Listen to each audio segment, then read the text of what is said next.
नमस्कार सगळ्यांना. College love story या कथेचा भाग 4 सुरू आहे. कॅन्टीनमधलं वातावरण एखाद्या T20 मॅचच्या शेवटच्या ओव्हरसारखं झालं होतं. एका बाजूला खुशी आणि रिया ऑपरेशन झळके वेदांत यशस्वी झाल्याच्या आनंदात हायफाय देत होत्या, तर दुसऱ्या बाजूला वेदांतचा चेहरा एखाद्या ज्वालामुखीसारखा लाल झाला होता. तो रागाने इतका पेटला होता की त्याच्या डोक्यातून धूर निघायचाच बाकी होता. क्यूट, तो सिद्धार्थ आणि funny, binary search tree funny. हे काय बोलते? हिला ताप बीप तर नाही ना आला? वेदांच्या डोक्यात विचारांचा नुसता ट्रॅफिक जाम झाला होता. तो काहीच न बोलता खुर्ची मागे ढकलून इतक्या जोरात उठला की मोठा आवाज झाला. सगळ्या कॅन्टीनने त्याच्याकडे पाहिलं. त्याने खुशीकडे एक जळजळीत नजर टाकली. जणू काही तो डोळ्यांनीच तिला आणि त्या बिचाऱ्या सिद्धार्थला भस्म करून टाकेल. आणि तो एका शब्दही न बोलता तिथून निघून गेला.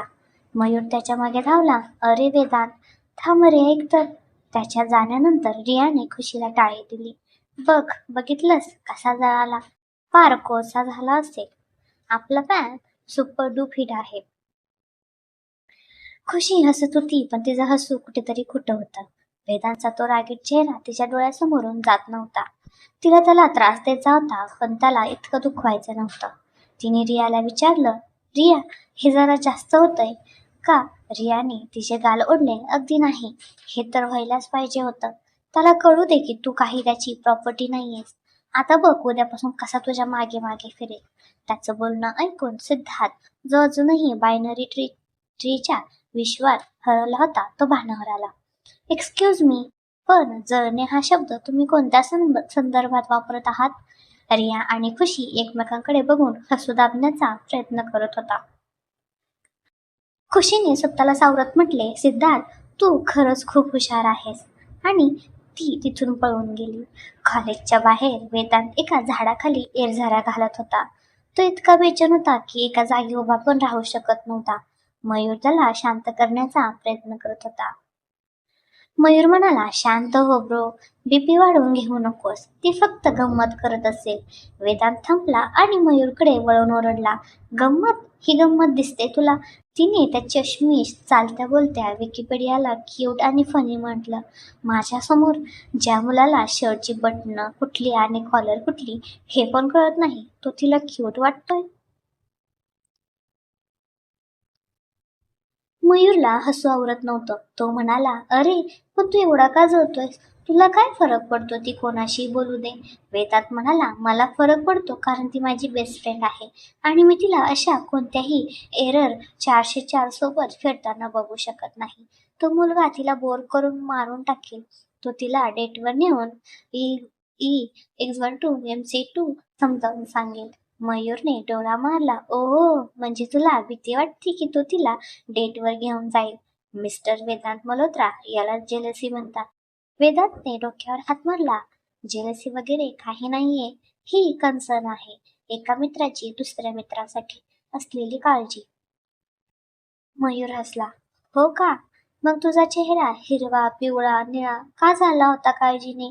माणसं इंद्रधनुष्य म्हणतात. का मान्य कर मित्रा.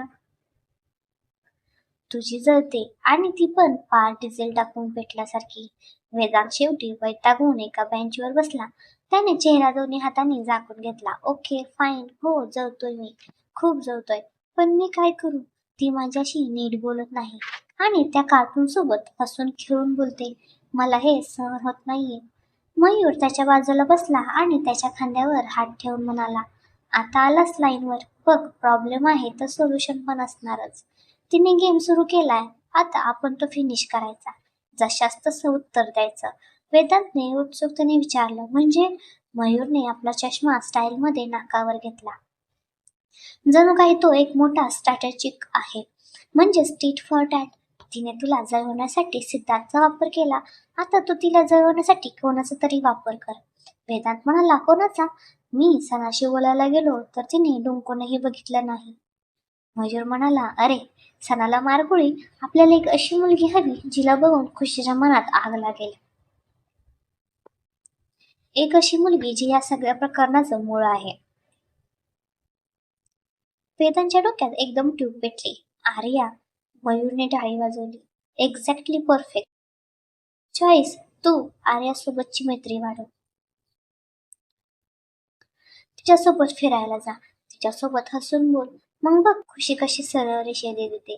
सापाला त्याच्याच विषाने मारायचं. वेदांतला हा प्लॅन थोडा विचित्र वाटला. तो म्हणाला, नाही यार, आर्या चांगली मुलगी आहे, मी तिला असं वापरूच नाही शकत. आणि तिने आधीच मला सांगितलंय की माझ्या आणि खुशीच्या मध्ये तिला यायचं नाहीये. मयूर म्हणाला, अरे वेड्या, आपण तिला वापरतच नाहीये, आपण फक्त मदत घेतोय. तू तिला जाऊन सांग की तुला असाइनमेंट बद्दल खरंच तिची मदत हवी आहे. तिला पटवून दे की खुशी आता नॉर्मल झाली आहे. मुलींना थोडं मस्का मारला की त्या लगेच ऐकतात. तू फक्त तुझा चार्म वापर, बाकी मी बघतो. वेदांत थोडा वेळ विचारात पडला. एका बाजूला त्याचा इगो होता, जो खुशीच्या वागण्याने दुखावला गेला होता, आणि दुसऱ्या बाजूला आर्याचा साधेपणा होता, जिला तो दुखवू इच्छित नव्हता. पण शेवटी त्याचा इगो जिंकला. त्याने ठरवलं खुशीला धडा शिकवायचाच. तो म्हणाला, ठीक आहे, मिशन इम्पॉसिबल सुरू. मी आर्याशी बोलतो. दुसऱ्या दिवशी वेदांत मुद्दाम लवकर कॉलेजला आला. त्याला माहित होतं की आर्या लेक्चरच्या आधी नेहमी लायब्ररीत येते. तो थेट लायब्ररीत पोहोचला. आर्या खरंच तिथे एका कोपऱ्यात बसून पुस्तक वाचत होती. वेदांत तिच्या जवळ गेला. हाय आर्या. आर्याने दचकून वर पाहिलं. वेदांतला बघून तिच्या चेहऱ्यावर आश्चर्य आणि थोडा संकोच स्पष्ट दिसला. ती म्हणाली, हाय वेदांत, तुम्ही इथे? वेदांत तिच्या समोरच्या खुर्चीवर बसला. त्याने अत्यंत प्रामाणिक आणि बिचारा चेहरा केला. आर्या, मला तुझ्याशी खूप महत्वाचं बोलायचं आहे. प्लीज 2 मिनिटं देशील का? आर्याने पुस्तक बंद केलं. बोला. वेदांत म्हणाला, त्या दिवशी मी लायब्ररीत निघून गेलो त्याबद्दल आय एम रिअली सॉरी. आणि तू जे काही म्हणालीस खुशीबद्दल ते खरं नाहीये. म्हणजे ती माझी बेस्ट फ्रेंड आहे आणि ती थोडी पॉझिटिव्ह आहे, झाली होती. पण आता सगळं ठीक आहे. मी तिच्याशी बोललो, सगळं सॉर्ट आउट झालं. आर्याने त्याच्याकडे संशयाने पाहिलं. खरंच? वेदांतने इतक्या निरागसपणे होकारार्थी ती मान हलवली की कोणालाही त्याच्यावर विश्वास बसला असता. अगदी खरं. इनफॅक्ट तीच मला म्हणाली की मी तुझ्याशी असाइनमेंट बद्दल बोलायला हवं. तिला खूप वाईट वाटतंय की तिच्यामुळे तुला त्रास झाला. हे एक नंबरचं खोटं होतं. पण वेदांतने ते इतक्या सफाईने फेकलं होतं की आर्याला ते खरं वाटलं. तिला थोडं बरं वाटलं. ती म्हणाली, ओ असं आहे का? मग ठीक आहे. वेदांतला चान्स मिळाला. तो लगेच म्हणाला, सो आपण परत एकत्र काम करू शकतो का असाइनमेंटवर? प्लीज, मला खरंच काही कळत नाहीये त्या विषयात. तू मदत नाही केलीस तर मी नक्कीच नापास होणार. आर्याला त्याची दया आली. म्हणाली, ठीक आहे, असं काही नाहीये, मी मदत करेन. वेदांतच्या चेहऱ्यावर विजयी हास्य पसरले. तो म्हणाला, थँक्यू सो मच. मग आज संध्याकाळी भेटायचं का कॉलेजच्या समोर? जी कॅफे आहे तिथे बसून डिस्कशन करूया. लायब्ररीत बोलता येत नाही नीट. आर्याने क्षणभर विचार केला आणि म्हणाली, ओके चालेल. वेदांतने मनातल्या मनात मयूरला 100 शिव्या घातल्या आणि 100 धन्यवाद पण दिले. मिशन इम्पॉसिबलचा पहिला टप्पा यशस्वी झाला होता. इकडे क्लासमध्ये रिया खुशीच्या कानात काहीतरी प्लॅन सांगत होती. रिया म्हणाली, ऐक, आता नेक्स्ट लेवल. कॅन्टीन मधला सीन तर फक्त ट्रेलर होता, आता पिक्चर बघायला आहे. तू आणि सिद्धार्थ आज डेटवर जाणार. खुशी जवळ ओरडली, काय डेट? त्या सिद्धार्थ सोबत? रिया, तुझ्या डोक्यावर परिणाम झालाय का? मी त्याच्यासोबत 2 मिनिटापेक्षा जास्त बसू शकत नाही. तो मला चंद्रावरच्या खड्ड्याबद्दल सांगायला लागेल. रियाने तिला शांत केलं. अगं खोटी खोटी डेट, फक्त वेदांतला दाखवण्यासाठी. आपण त्याला कॉलेजच्या समोरच्या कॉफी टेल्स कॅफेत घेऊन जाणार आणि आपण हे असं प्लॅन करू की वेदांत पण त्याच वेळी तिथे असेल. खुशी म्हणाली, पण वेदांत तिथे काय येईल? रियाने डोळा मारला, तो येणार, त्याला आणावं लागेल. त्याची जबाबदारी माझी, तू फक्त सिद्धार्थला तयार कर. खुशीने होकार दिला. तिने ब्रेक झाल्यावर सिद्धार्थला गाठलं. सिद्धार्थ, मला तुझ्याशी बोलायचं होतं. सिद्धार्थ जो एका भिंतीवर लिहिलेल्या केमिकल इन्व्हेन्शनकडे बघून काहीतरी विचार करत होता. तो दचकला. हो बोला. खुशीने गोड हसून विचारलं, तू आज संध्याकाळी फ्री आहेस का? म्हणजे आपण कॉफी प्यायला जाऊया का? मला तुझ्याकडून अल्गोरिदम बद्दल थोडं समजून घ्यायचं होतं. कॉफी आणि अल्गोरिदम हे दोन शब्द ऐकून सिद्धार्थच्या डोळ्यात एक वेगळी चमक आली. त्याच्यासाठी स्वप्न खरं होण्यासारखं होतं. तो उत्साहाने म्हणाला, हो नक्कीच. मी पूर्ण डेटा स्ट्रक्चर्स विषय समजावून सांगेन. आपण रिकर्जन पासून सुरुवात करूया. खुशीने मनातल्या मनात डोक्यावर हात मारला. देवा वाचव मला. पण वरून ती हसून म्हणाली, ग्रेट. मग भेटूया संध्याकाळी 5 वाजता कॉफी टेल्समध्ये. संध्याकाळ झाली. कॉफी टेल्स कॅफे गजबजलं होतं. एका कोपऱ्यातल्या टेबलवर खुशी आणि सिद्धार्थ बसले होते. खुशीने मुद्दाम गेटकडे तोंड करून बसली होती. तिचं पूर्ण लक्ष दाराकडे होतं. सिद्धार्थ मात्र पूर्ण फॉर्मात होता. त्याने एक टिश्यू पेपरवर फ्लो चार्ट काढायला सुरुवात केली. खुशी मांडव लावत होती, पण तिच्या डोक्यात फक्त वेदांत कधी येणार हाच विचार चालू होता. तेवढ्याच कॅफेचा दरवाजा उघडला. वेदांत आत आला आणि तो एकटा नव्हता. त्याच्यासोबत आर्या होती. हे दृश्य बघताच खुशीच्या काळजाचा ठोका चुकला. तिचा चेहरा पांढरा फटक पडला. ती त्याला जळवण्यासाठी आली होती, पण इथे तर अख्खं जंगलच भेटलं होतं. वेदांत तिला इग्नोर करून थेट आर्यासोबत डेटवर आला होता. तिचा प्लॅन तिच्यावरच उलटला होता. वेदांतनेही खुशीला बघितलं. त्यालाही धक्का बसला. त्याला वाटलं होतं की ती फक्त कॅन्टीनमध्ये नाटक करत होती, पण ही तर खरंच त्याला डेटवर घेऊन आली होती. त्याचा पारा चढला. दोघांनी एकमेकांकडे पाहिलं. त्यांच्या नजरेत राग, दुःख आणि असंख्य प्रश्न होते. मयूर आणि रिया जे बाहेरून काचेतून हे सगळं बघत होते, त्यांनी एकाच वेळी डोक्यावर हात मारला. त्यांचा प्लॅन सुपरहिट नाही तर सुपर फ्लॉप झाला होता. वेदांतने मुद्दाम खुशीच्या बाजूच्या टेबलवर बसायचं ठरवलं. तो आणि आर्या तिथेच बसले. आता चारही जण एकमेकांना स्पष्ट दिसत होते. कॅफेमधलं वातावरण एकदम तंग झालं होतं. वेदांतने आर्याला मोठ्या आवाजात विचारले, सो आर्या, तुला इतिहासातलं सगळ्यात इंटरेस्टिंग काय वाटतं? आर्या, जिला या नाटकाबद्दल काहीच माहीत नव्हतं, ती सहजपणे म्हणाली, मला मुघल साम्राज्य खूप इंटरेस्टिंग वाटतं, विशेषतः अकबराची प्रशासकीय धोरणं.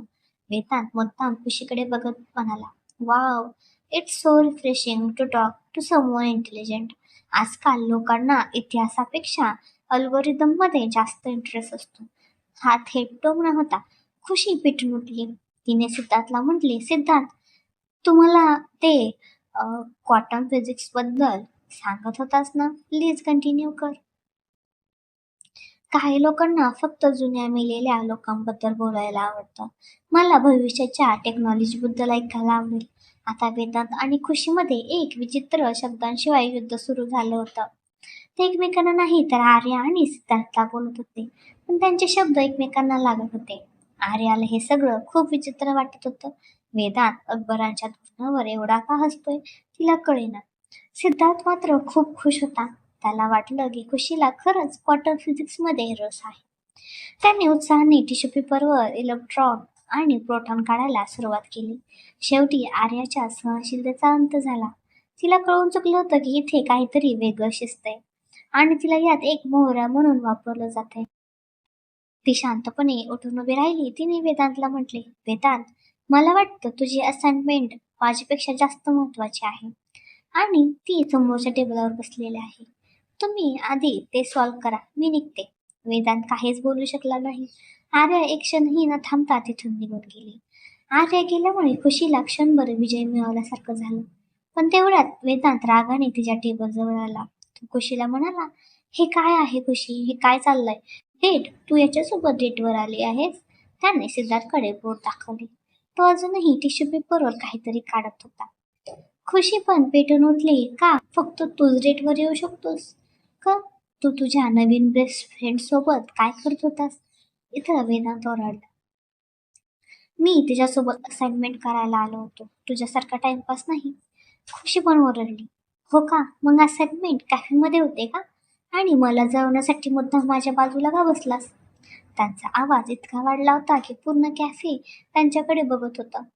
सिद्धार्थने अखेरवर बघितलं. त्याने दोघांकडे पाहिलं आणि अत्यंत निरागसपणे विचारलं, माझ्या मते दोघांचीही प्रेमिसेस चुकीचे आहेत. त्याच्या या वाक्यावर वेदांत आणि खुशी दोघेही त्याच्याकडे वळले आणि एका सुरात ओरडले, तू गप्प बस. त्यांचा तो अवतार बघून बिचारा सिद्धार्थ इतका घाबरला की त्याच्या हातातून कॉफीचा कप निसटला आणि सगळी गरम कॉफी त्याच्याच पॅन्टवर सांडली.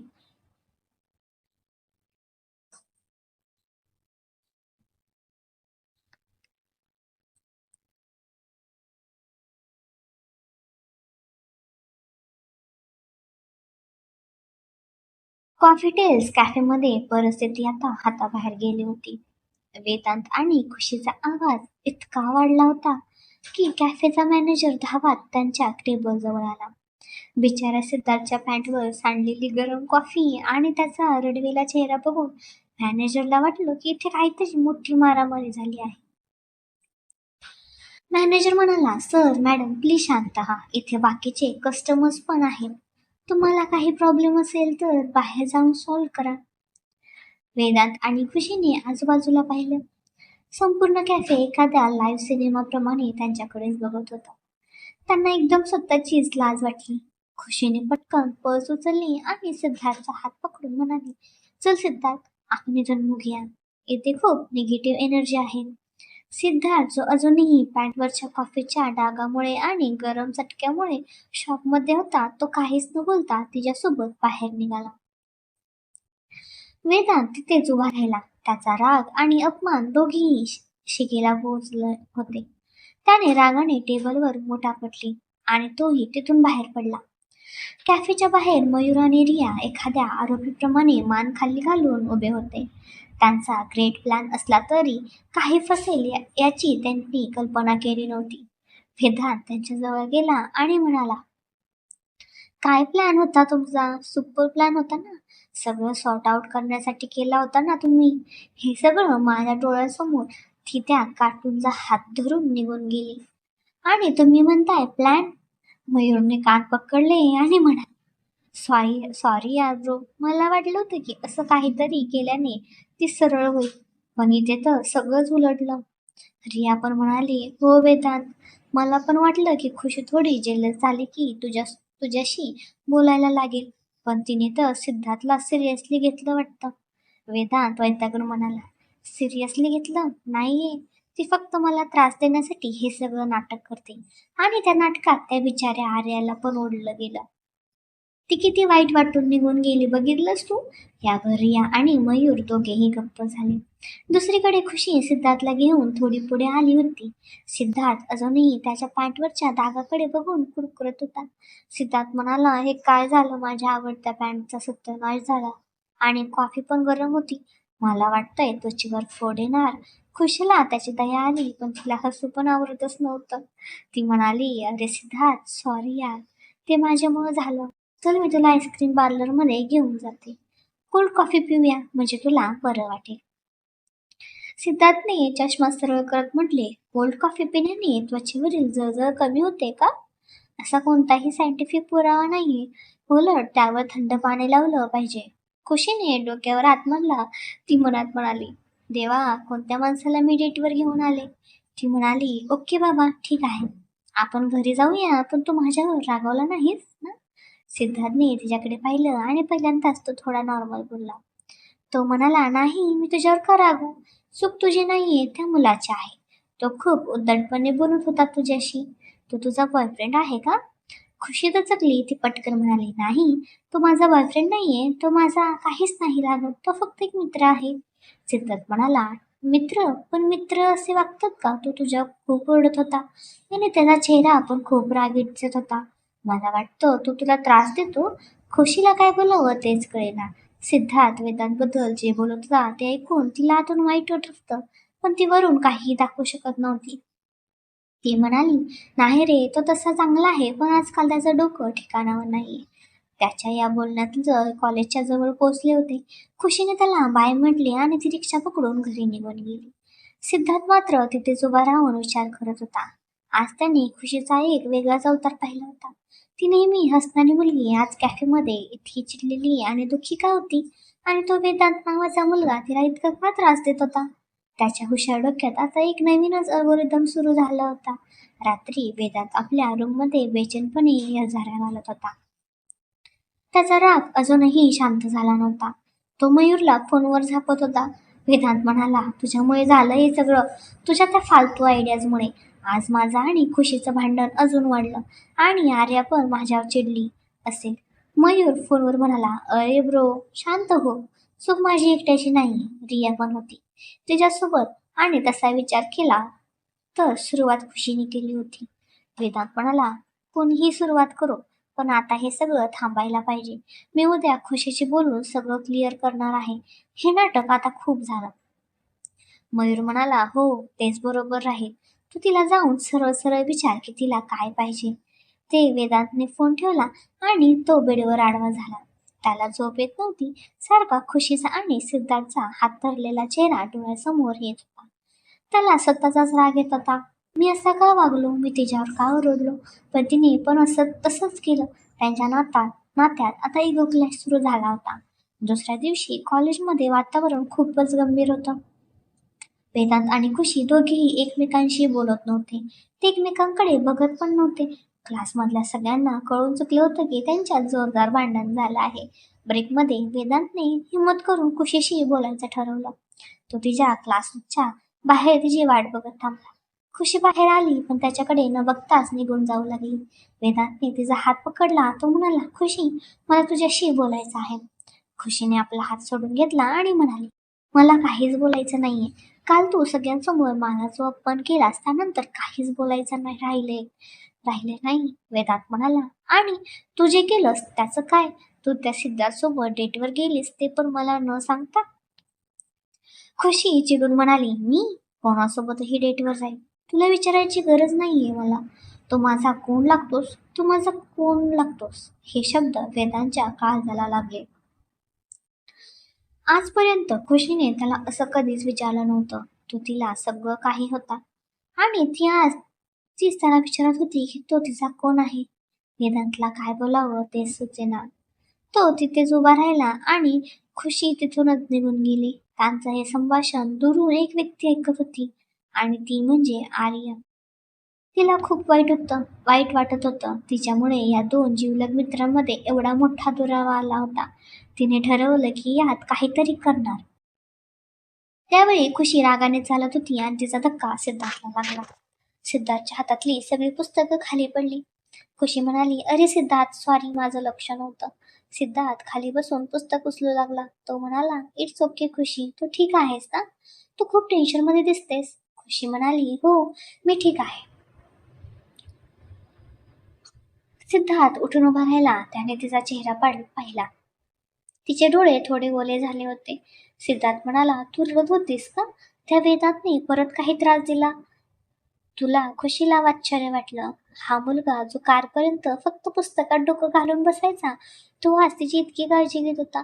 ती म्हणाली, नाही रे, असं काही नाही. सिद्धार्थ म्हणाला, खुशी तू माझ्याशी खोटं बोलू शकतेस पण तुझ्या डोळ्यांशी नाही.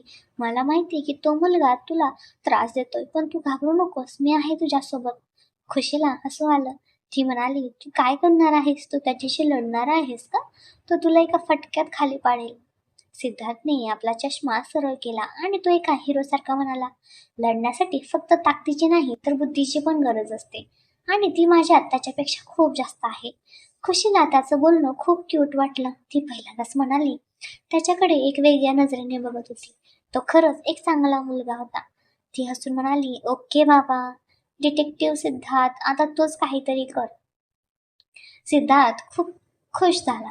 तो म्हणाला, तू काळजी करू नकोस, मी सगळं शोधून काढेन की तो तुला का त्रास देतोय आणि मी त्याला धडा शिकवेन. खुशीला माहित होतं की तो असंच काही करू शकणार नाहीये, पण त्याच्या बोलण्याने तिला थोडं हलकं वाटलं. तिच्या आयुष्यात पहिल्यांदाच वेदांत सोडून कोणीतरी दुसरा मुलगा तिची काळजी घेत होता. तिकडे आर्याने वेदांतला गाठलं. वेदांत एका बेंचवर निराश होऊन बसला होता. आर्या त्याच्या बाजूला बसली. ती म्हणाली, वेदांत, मला तुमच्या दोघांमध्ये बोलायचं नव्हतं, पण मला आता राहवत नाहीये.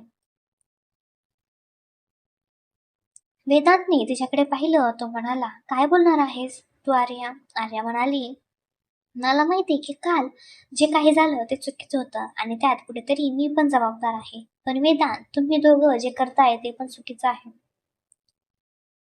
वेदांत म्हणाला, मग मी काय करू? ती माझ्याशी बोलतच नाहीये आणि आज तर तिने मला विचारलं की मी तिचा कोण लागतो. आर्या शांतपणे म्हणाली, मग सांग ना तिला की तुम्ही तिचे कोण आहात. वेदांत गोंधळला. तो म्हणाला, म्हणजे? आर्या म्हणाली, म्हणजे तिला स्पष्टपणे सांगा की तुमच्या मनात तिच्याबद्दल काय आहे. तुम्ही तिला फक्त एक मैत्रीण मानता की त्याच्यापेक्षा जास्त काही आहे. वेदांत म्हणाला, ती माझी बेस्ट फ्रेंड आहे. आर्या हसली. ती म्हणाली, हे तुम्ही स्वतःला समजावत आहात की मला? जर ती फक्त तुमची बेस्ट फ्रेंड असती तर ती दुसऱ्या मुलासोबत डेटवर गेला तुम्हाला एवढा त्रास झाला नसता. वेदांत, तुम्ही स्वतःच्याच भावनापासून पळत आहात. वेदांतला तिचं बोलणं पटत होतं, पण मान्य करायला तो तयार नव्हता. आर्या पुढे म्हणाली, तुम्ही दोघंही एकमेकांवर प्रेम करता, पण तुमचा इगो तुम्हाला हे मान्य करू देत नाहीये.